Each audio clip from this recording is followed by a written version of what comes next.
Olá pessoal, aqui é o Anderson Fernandes e hoje eu vou falar para vocês sobre o MEI. Como é que faz o MEI para regularizar a sua situação no que diz respeito aos seus rendimentos. Então aqui eu desenhei um cenário que é o cenário que acontece quando a pessoa faz a venda no Hotmart. Então ela tem ali primeiramente a venda que ocorre no Hotmart, que depois ela vai fazer a transferência tanto para o Bcash como para o PayPal. De lá do Bcash e do PayPal ela vai transferir para a conta pessoa jurídica que ela abriu, a mesma conta com o CNPJ do MEI. Ela foi lá no banco, levou a documentação do MEI e fez a sua conta pessoa jurídica. Fez a sua conta pessoa jurídica e de lá ela vai fazer a transferência do valor que seria os seus lucros.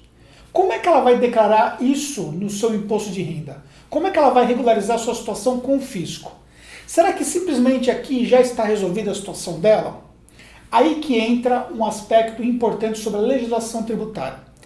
A Receita Federal ela se pronunciou em relação ao MEI que o MEI está sujeito às mesmas regras que estão sujeitas às empresas enquadradas no lucro presumido e no Simples Nacional normal, sob o ponto de vista de rendimentos dos sócios, ou seja, sobre os lucros que são distribuídos aos sócios. Para que você possa ter a possibilidade de distribuir o lucro, você tem que seguir a legislação tributária. E essa legislação lhe impede de você distribuir mais do que a base de cálculo do lucro presumido, que no caso aqui seria de 32% para uma empresa enquadrada no MEI com atividade de afiliados.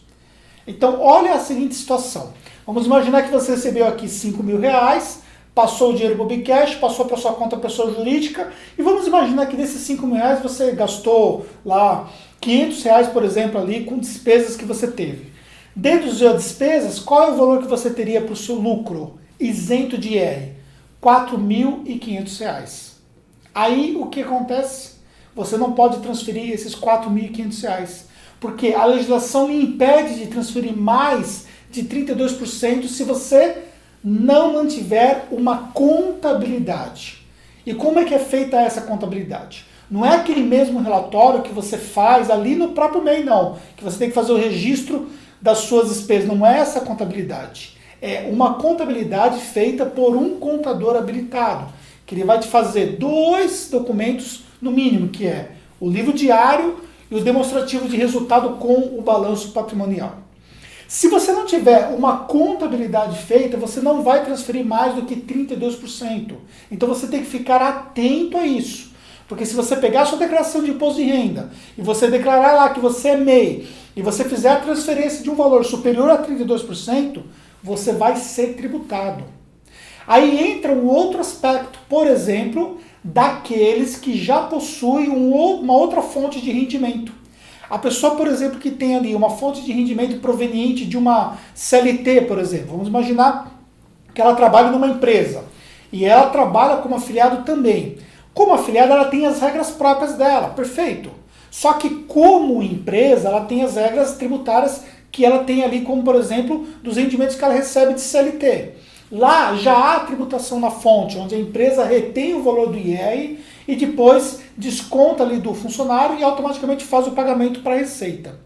Só que, como você tem uma limitação de 32% do rendimento do MEI, todo o restante, ou seja, 68%, deveria ser incluído na sua receita como sendo receita tributável também.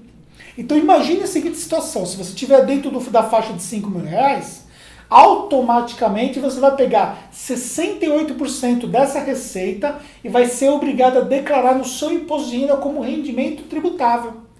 Aí o que acontece?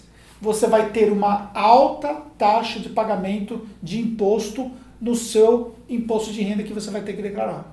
Então você precisa tomar muito cuidado em relação a isso, porque o MEI não resolve o seu problema se você não tiver ali uma contabilidade para poder fazer a demonstração de um lucro que seja superior aos 32%.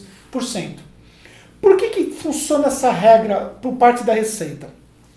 A Receita Federal ela quer que o seu lucro de fato seja demonstrado por um profissional habilitado, que é o contador. E o contador, quando ele faz ali os lançamentos contábeis, ele vai pegar a receita toda que teve, deduzir tudo que foi pago, inclusive aquele valor mínimo de imposto que você paga no MEI, As despesas que você teve, por exemplo, com serviços de hospedagem, autoresponder, outros tipos de despesas que você teve, e todo o valor que sobrou, ele vai distribuir como lucro para a pessoa física.